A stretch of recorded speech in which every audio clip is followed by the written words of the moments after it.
Hi, it's Dennis Daly.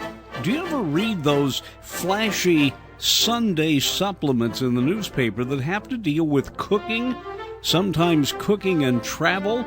The photography can be absolutely amazing. Did you know for a long time a major American newspaper had its own test kitchen? Well, it was the Los Angeles Times, and the woman who was food editor and chief tester and who was working when I talked to her on a new fat-free cookbook was Donna Deal. We're actually one of the few in the country. The Chicago Tribune has a big test kitchen in sort of the same arrangement as we have, with a test kitchen attached to the photo studio.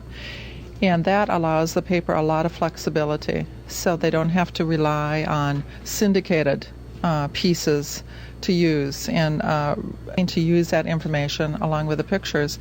This way, we can do whatever we want for a cover story, and we can photograph it in whatever way we wish. I'm going to jump ahead to something. I can't remember the lady's first name here. Janet. Janet has a pint of Haagen-Dazs. I am an ice cream, well, that's what I was going to ask. I'm an ice cream fanatic. I buy every night a pint of, only it's vanilla fudge.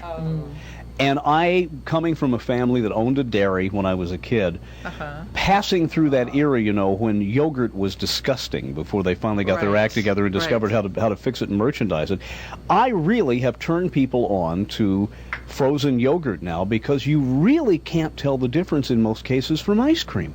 I think it's a wonderful product, and you know, it's all in what you get used to. Remember the days when you used to just drink whole milk, and then you graduate down to skim milk, and it tastes, you get used to that level, and then you graduate down to non-fat milk, and once you get used to a lower fat, and then you taste whole milk again, it tastes almost like whipping cream. It tastes really rich, and it's like salt. It's what you get used to, and you can acclimate yourself just slowly and gradually. You don't have to just nosedive into something. Well, I, as a soft drink drinker 25 years ago, went to diet soft drinks. At that time, there was Diet Right and Tab, which Coca-Cola keeps changing every time they want it. And that's why I'm a Diet Pepsi fanatic now. But if I accidentally get a full-strength soft drink, or I'm in a place where they only have it, I can take the sugar, but it's like drinking syrup. I mean, it's so thick. And that's what I used to drink all the time. I am a Diet Coke drinker. And once in a while, if I happen to get a regular Coke, it tastes really, really sweet. So I know what you're talking about. It's what you get used to, and that's the same with healthy eating. When you get used to eating fresh fruits and fresh vegetables and lower fat, you become used to it, and that's what you want. You bring it into your lifestyle, so it's a natural part of your daily living. You know, one of the things I discovered late in life that I did not as a child, because my mother, even though we lived in farm country, everything was canned, is that you can just cook vegetables to death. That the consistency I was used to is now considered to be overcooked. Definitely. People today like their vegetables really undercooked, just, you know, crisp but yet tender. And shopping the farmers markets, which are so popular now in Southern California, you can find the most beautiful vegetables, fruits in the country, and just steam them lightly. That's my favorite way of cooking veggies. Just steam and just add fresh herbs or fresh flavorings. There's so many things we can talk about as we're talking, because it's radio, people at home can't see, but you have a whole raft of cookbooks up behind you, and of course the new cookbook that you've put together. Are cookbooks still as big as sellers as I was taught back in journalism school, that maybe next to the Bible they sell more cookbooks than anything else?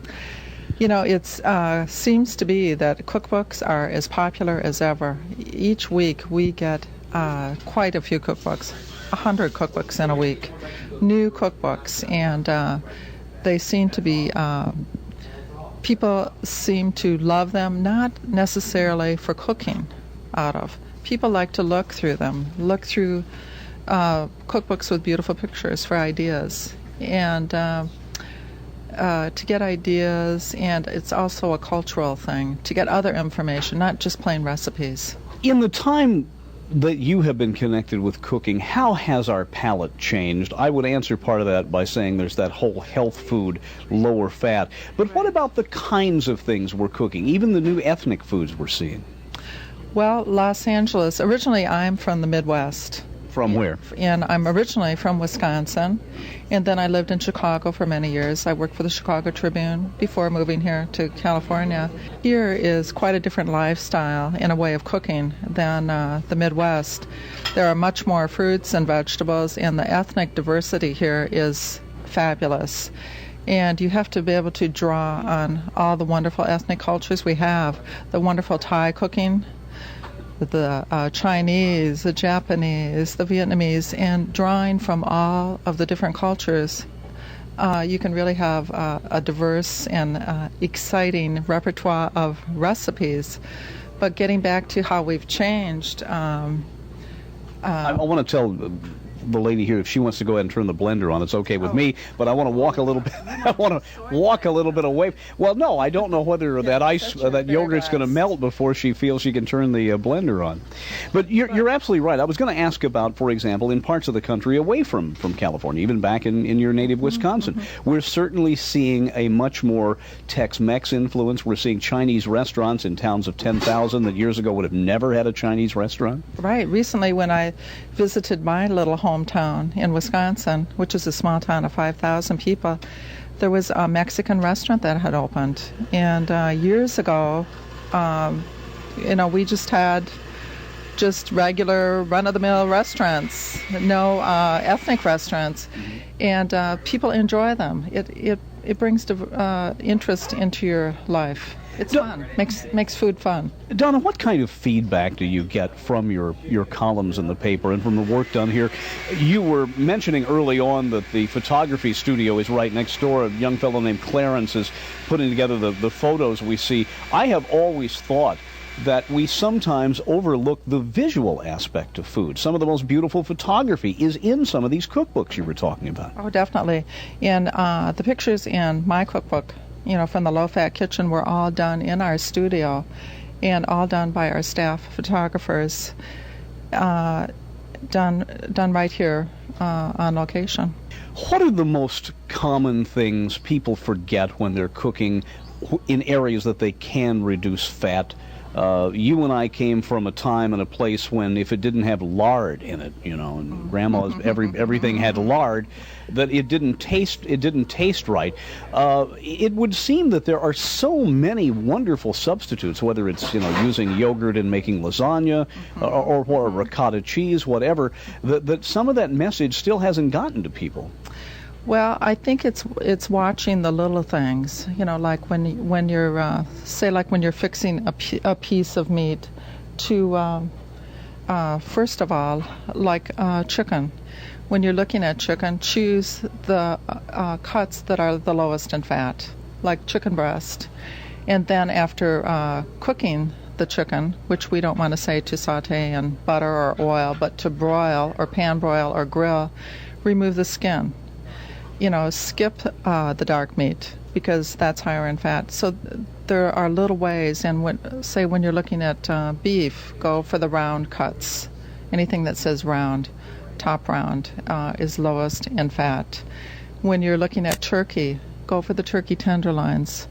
Fish, go for the less oily fish, like sole, for instance, and cod, red snapper are lower in fat as opposed to salmon. So there are choices that you can make in every area. And when you're sauteing or you want to pan fry something, we have the cooking sprays, or just reduce the oil in half that you would normally use.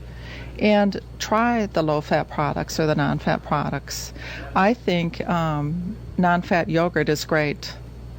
And I like the low-fat sour cream. In many cases, non-fat sour cream is great. Non-fat milk.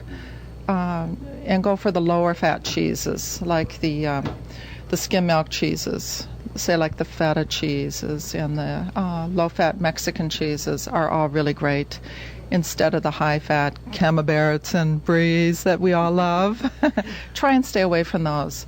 And all those little ways, all add up to a lot of fat at the end of the week. Well, one of the things that you mentioned in your recipes that I am finally getting on the bandwagon with is that when you do take the fat out, quite often you have to augment what's left with an additional spice or a flavoring sometimes. Mm-hmm. That, for example, ketchup is so high in sugar, it's almost tomato jelly without the pectin, really, when you think about it, that I've begun to experiment with different kinds of mustards. I mean, I grew up in that tradition of French's yellow hot dog mustard, but there must be a million other mustards out there. Mm-hmm. How important is keeping the tang, if you will, in foods that would begin to be a little bit bland to the palate of some people when you're taking the fat out? Mm-hmm. Well, there are a lot of things that you can do to add that extra flavor. Like you were saying with the vinegars, but fresh lemon or fresh lime juice. If you're using dried herbs, to toast them a little bit in a skillet will bring out their aroma before grinding them. What do we have over here? Let me. Here's our Berry Blast, and this is a very healthy breakfast drink from my cookbook. It's a breakfast drink. It looks like a pina colada or something. And it's a breakfast drink made with soy milk, and soy milk is much higher in protein than regular milk, and also has a little bit of honey in it, and fresh raspberries, a banana, and you decorate it with a little kiwi, and you have 2 grams of fat for your breakfast. That's all? That's all, and could you compare this to about a half a pound of bacon and some buttered toast? And it's the other end of the scale, this isn't it? This is the other end of the spectrum, that's for sure. And it's very filling. It's very healthy. I was going to say that's the first thing I noticed. You can't drink this all at once. Right, and the frozen yogurt cools the whole thing down, chills it down. If you want to, you could add, a little ice water to thin it down more. Or some ice cubes.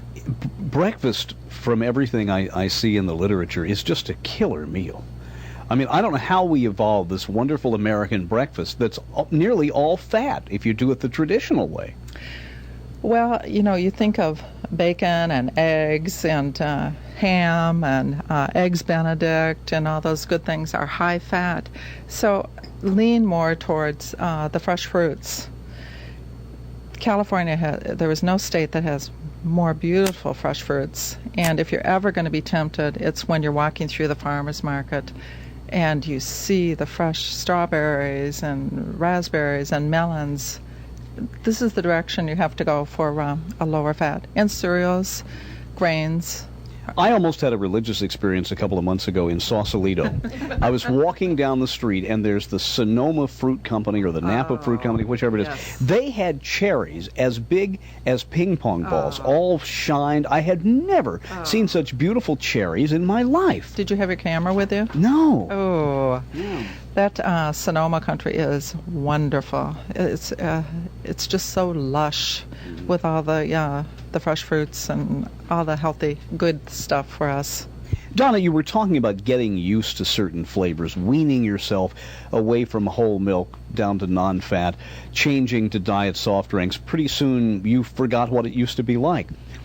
What message is there in that to parents to start children out, teaching them that this is the way it should be done so they're used to those kinds of flavors?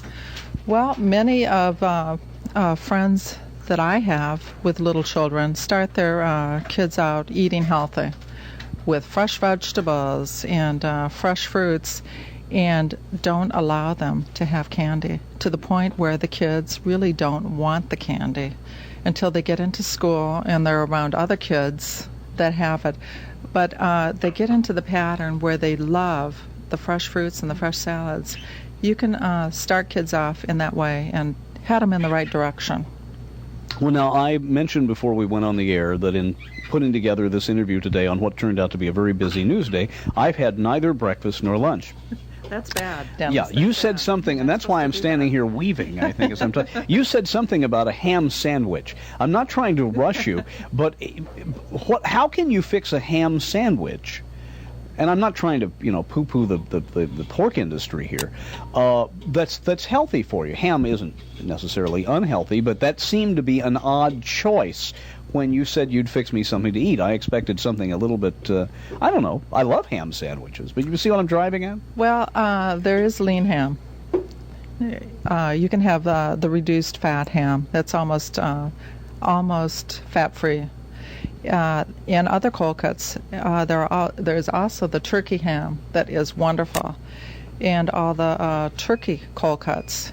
I buy them at Price Club in the big packages, and they taste really great, and you don't really notice that much difference, especially when you put it in a sandwich with big slices of tomato and lots of crunchy lettuce and sprouts, and you have a sandwich about 6 inches high, and you have to kind of press it down and then cut it in half, and you have a low-fat sandwich.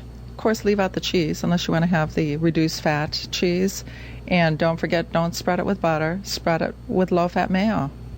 Trader Joe's has a wonderful low-fat mayo. I like to use that one. And have you tried Smart Beet? Yes, I have. I've seen that. I think it's completely no fat, and I like that one's very good too. Some of the original one. Now, I will say, if people have tried low-fat foods, but not recently, we went through an era where companies were experimenting and trying to come up with low-fat products, and some of it was pretty yucky. Right. But just like the development of the chicken frank now, the turkey frank, where with the glut of dark meat, they've finally gotten it right. Or for heaven's sakes, yogurt. 30 years ago, you had to be a health nut to eat yogurt, and now they make it taste like ice cream. Right. I think the low-fat, non-fat products have become much better, tasty. And they're going to keep getting better and better. And just incorporating some of the best ones, the basic ones, into your home cooking can make a big difference. Let's talk about some of the basic areas again for people who are trying to move away from fat. I don't know whether everyone, when they get older, everyone has a lower tolerance for grease.